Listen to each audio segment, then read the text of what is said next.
عايز الفيو الروعة ده، روف 4 غرف 3 حمام. تعالوا وشوفوا الوضع ايه بقى.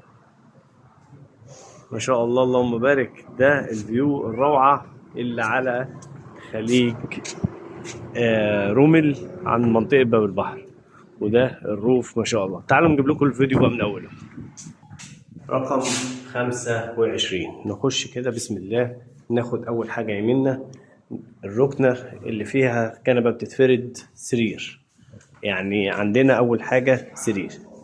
ونخش هنلاقي غرفة سريرين مكيفة.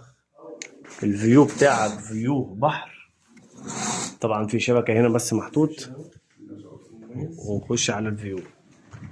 عندك قاعدة حلوة كده اهي، قاعدة رايقة مع الترابيزة و4 كراسي، ولو معاك أطفال منسيناهمش ترابيزة و3 كراسي.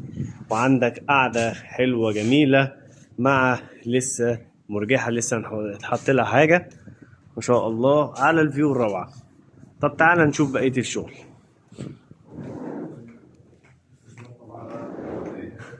ادي كل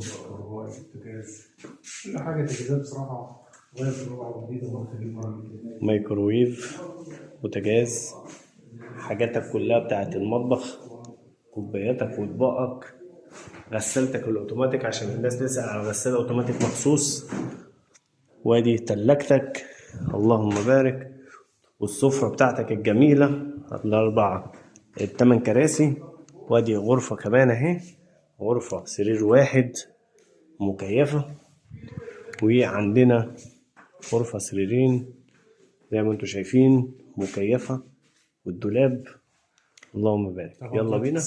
صباح الورد حبيبي.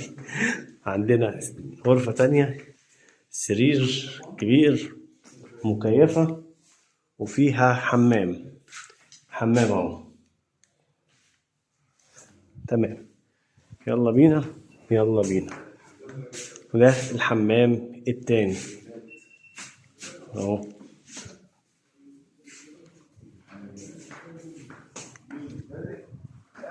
زي ما انتوا شفتوا كده، ده الروف ال4 غرف ممتاز. اللي عايزه يتواصل معنا على الارقام اللي موجوده على الشاشه على الواتساب. قبلها باسبوع 10 ايام تواصل معانا نحجز لك ونقول لك على الاسعار ان شاء الله. اشوفكم على خير. سلام.